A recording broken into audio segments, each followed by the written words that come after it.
I make a podcast episode every single day for 365 days. You will be hated for speaking the truth. You definitely have like an X-ray goggles on, where you can see someone's aura. A house divided against itself shall not stand. Matthew chapter 12, verse 25. If you want to make something of yourself, forget your political beliefs. Because different believers experience God in different ways, different non-believers need different explanations to see God as real. Things that make you angry suck you in. Satan's plan fails, right? And God's plan prevails. In life, we're looking for things that bring us joy each and every day, but sometimes those things can get a little bit too out of hand. Sometimes what used to give you joy no longer does. What used to make you feel good no longer does. And this seems to be a problem where people kind of are going more and more down extreme rabbit holes, just becoming more and more extreme with the types of things they consume, because it kind of feels like you don't really feel anything. Like it feels like we're all just so desensitized to so many things that are happening in this world each and every day. And that seems to be a problem. And I'm going to be talking about that in today's episode. So welcome back to the 365 podcast. My name is Matthew, and I make a podcast episode every single day for a whole year. So if you enjoy this one, there's plenty of other episodes. I ask that you show your support, like the video, subscribe, and follow on Spotify, and follow my TikTok. I'm posting shorts on there daily now. So I appreciate the support. Hopefully this video is a good one for you. That's what I'm going to be trying to do.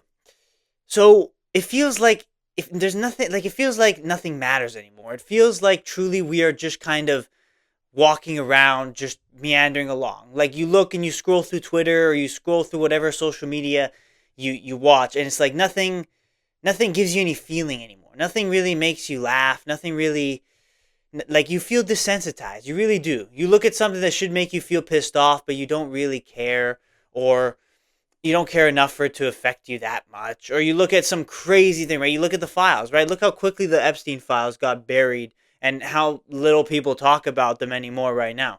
Like, I don't know, maybe there's a lot of people on Twitter, like there's the sleuths on Twitter that are still trying to look through the files, but it's kind of gone in and out of the news and in and out of cycles, not just mainstream news, but like genuinely, I think podcasts as well, and outside the narrative. Lots of people, they've just kind of talked about it. It's a bad thing, but then people are just like, they've moved on.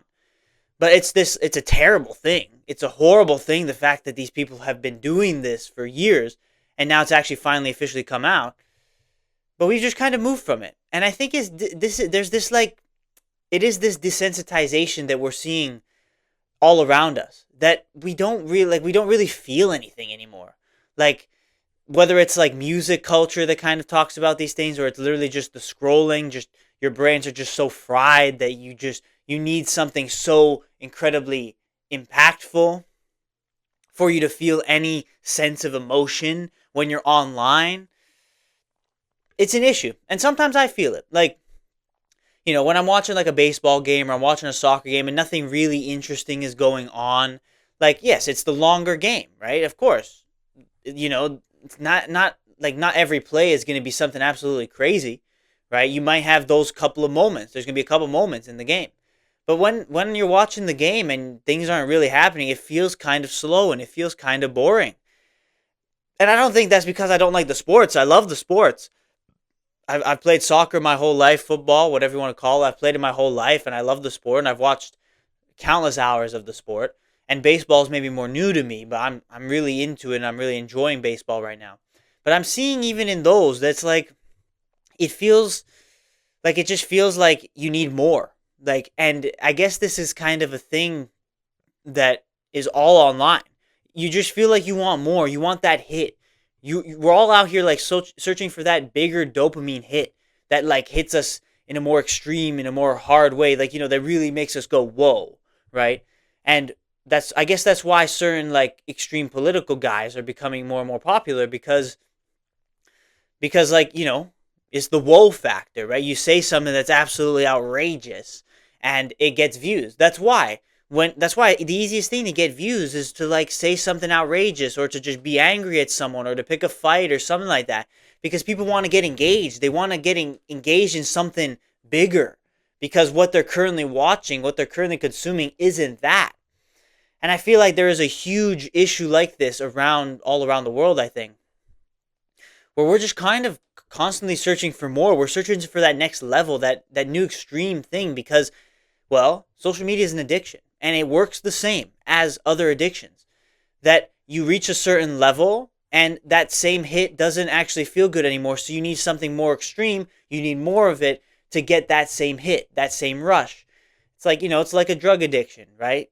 You build up that tolerance. And once you have that tolerance, you have to take more. And then that's how people overdose. And that's how people kind of, mess up and ruin their lives or something like that, because they go too far deep into it, where now whatever little small dose they were taking no longer gives them the satisfaction. So they need to increase the load. That's what I feel like all of it online, all of this social media stuff is doing to all of us. We're just out here, and the current load just doesn't feel like enough, and we're looking for more, and we're looking for more, and we're looking for more. And all it's doing is, like, our brains are just being fried, and we're being desensitized to things that we should really be focusing on, and things that we should really be taking to heart, and feeling the impact, right? Like, you have, motivation culture online, where it's like, yeah, people have motivational videos, but how many people actually act on it? People just want something that makes them feel good. They don't want anything. They're not actually going to make meaningful change in their life, right? That's why, like, it feels just like people are looking for more all the time. And I think I see levels of it in my life. Even if I try my best to not fall into rabbit holes on social media and stuff like that, I just feel like maybe I've done too much already, where I kind of am already, like, I'm already kind of a part of that group of people just looking for more, just looking for something more extreme. And it's with everything. It's with everything. Like, porn is an amazing example of it. That's how people fall and they completely destroy themselves. They destroy their brains because they start, innocent, just looking at a picture maybe, or looking at like a short video or something like that. I don't know, maybe it accidentally gets recommended to you on Instagram, right? Because clearly they're trying to push these things. I see every time when I'm on like YouTube, not even signed into an account, trying to watch like a baseball video, like four shorts pop up, and one short has to have like some girl in like some very, very purposefully sexual position type of thing. And it's like, I'm not even signed into an account. I haven't even watched any videos. It's clear that these platforms are trying to push these things. So porn's a whole other different thing. You start with that, and it starts with just that, and then it becomes worse and worse and worse until you have to, like, literally go down that horrible rabbit hole. I'm not even going to get deep into it. If you watch it, and you know that you should stop, and that's my call to you for sure, at least on that side. But that's just an example of how just going more and more extreme, and just other addictions in general. Social media and, like, just watching the news and Twitter and all that stuff is like, it's the same. It acts in our brains in the exact same way as real concrete addictions. Real, actually ingesting of substances that produce good feelings in your body, and that causes you to stay addicted to them and stay hooked on them. Social media does the exact same thing. So that's why it just kind of feels like we are all looking for something just more extreme every single day. And like a perfect example of this is like Andrew Tate, right? In the height of his popularity, what he said back then was seemed to be super extreme. But now you say the type of things that he would say, and it's like it's nothing, right? Him and the Jack Neal podcast, when Tate was on it, it doesn't even have 1 million views on YouTube, unless it crossed it. But as far as I was concerned, last time I checked, it didn't have 1 million. If it does, it only barely does. And in comparison to a few years ago, he would have gone like 10 million, 20 million, maybe more views. Because now you have a guy like Nick Fuentes, who is more extreme, and a lot of people are following him because he's saying things that are more crazy. People are just kind of falling deeper and deeper into it. Now what Tate says actually is kind of normal. It's kind of the standard. And you need someone that kind of goes a little bit further. And that's like, I don't know how good that is for society. I don't think it is. I also think Nick Fuentes is an important person in the whole political sphere. But but it's tough. It's tough because you see it with the files. You saw it with like Charlie Kirk getting killed. All the people that just like, they're the people that care, but then there are people that just like didn't care. Like, oh yeah, a guy gets shot for his political beliefs. It's okay, no problem. Like, let's just keep moving on, right? And it's like that's kind of where we're at in the world. I'm not expecting you to kind of have an existential crisis because of some moment that happens in the world every single time it happens, because crazy stuff happens in the world all the time. But like, even you see like the situation in Iran, and you see people making memes about it, and it's like, Like, big example of that is like if you're into like the football soccer sphere. Like a meme is like, oh, Arsenal are gonna win the league. When Arsenal are gonna win the league, but Trump starts World War III, so the season gets canceled. And then it's like the meme is like someone like celebrating or something like that. Because like anything for Arsenal to not win the league, right? But this is where we're at. This is where we're at is in this culture. It's like that is a stupid meme. That is a stupid meme. Because it's like you're missing the point. It is that desensitization that we literally are here. Like you make memes about real serious issues because we don't feel anything. We don't feel it. We don't feel the impact because that's what social media and just constant dopamine hits have just been frying our brains in that way. It is what has been teaching us. That is what has taught us to not feel anything when something serious truly happens. So then it's like, what are you going to do in your own life, right? What are you going to do in your own life when you have to do something and like you're just going to not? You're just going to half-ass it, right? Or are you actually going to try?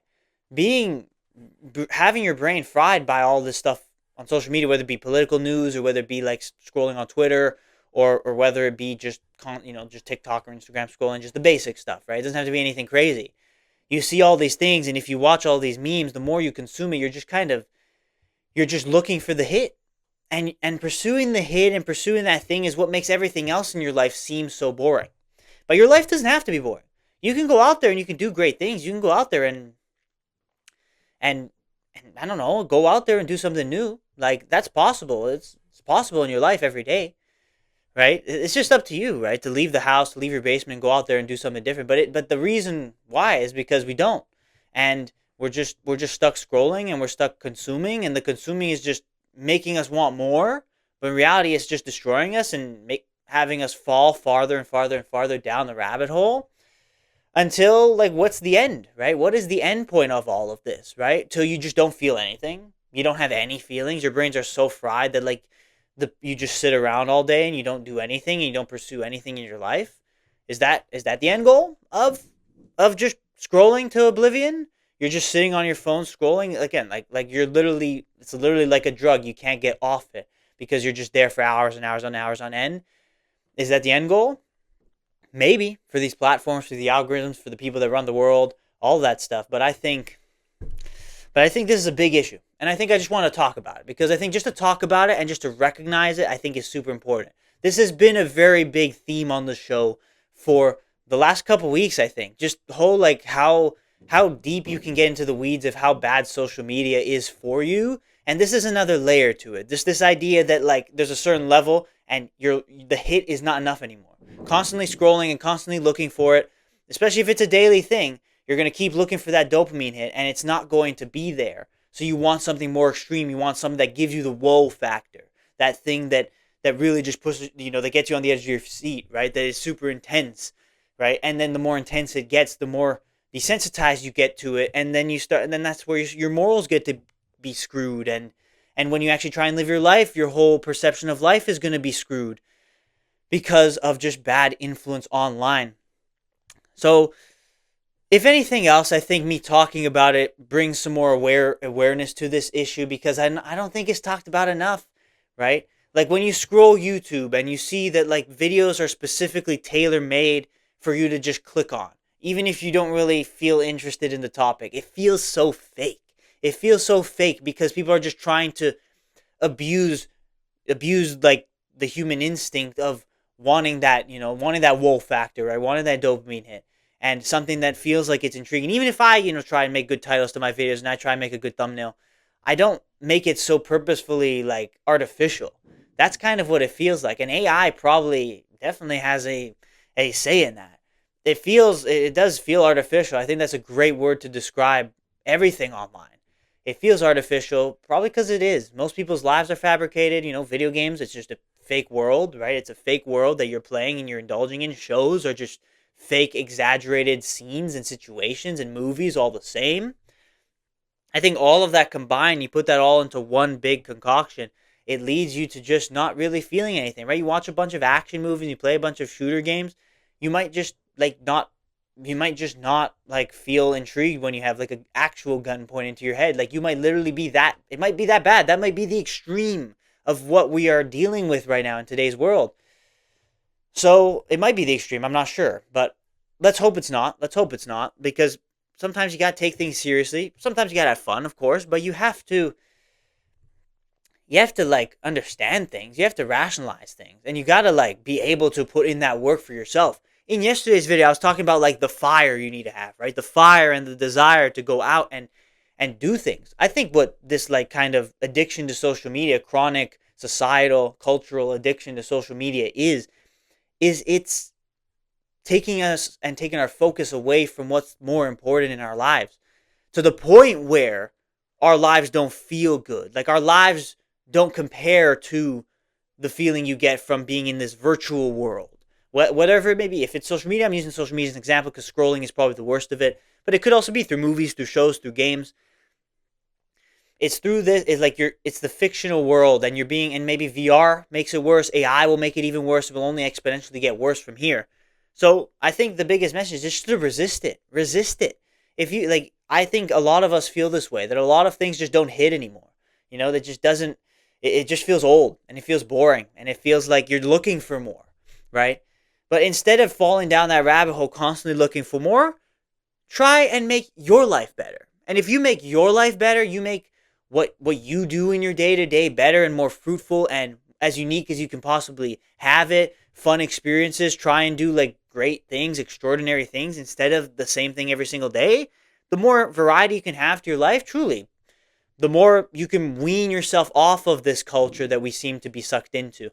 And then you'll no longer be looking towards extreme things to find that hit anymore, because your life is good enough and you realize that your life is abundant and it's fruitful.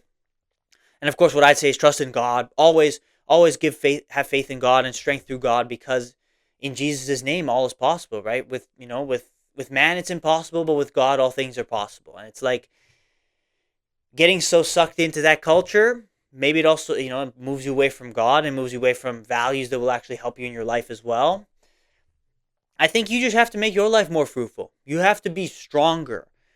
Trust in the Lord, and He will bless you with great things. Continue to work hard. Continue to move forward. I think the message at its core is just all that simple. It's very, very simple. It's like, instead of outsourcing things to consumption, try and make your life better so that you don't fall into these extremities. You don't fall just into the cycle of trying to get that addiction, right? Trying to get the next hit and the bigger hit and the bigger hit until you're just kind of destroying yourself, or you're wasting your days on all of these things. I say just make your life better. Do things that are truly like better and more unique, and try and go and pursue greater things every day. And I think the more you do that, it's gonna take time, because even myself, I delete Instagram. I keep it deleted, but sometimes I fall into YouTube scrolling, and it's a problem sometimes. So me myself, I have to fix myself a little bit as well. But I think that's the exact reason why I have something to say with regards to this, because I feel the exact same way, and I know exactly what needs to be done to do better and to wean yourself off of it.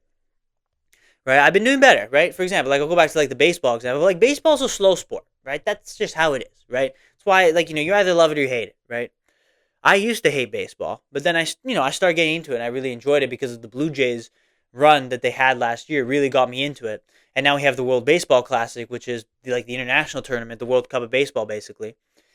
And like for maybe the last few months, because there were no games, my entire like perception of baseball has been like in short videos. Like I've just been scrolling through short baseball videos, and the content would be super like curated, specific plays that happen, and like great moments and the adrenaline from it and all that stuff, right? Like clutch hits and all that kind of stuff, right?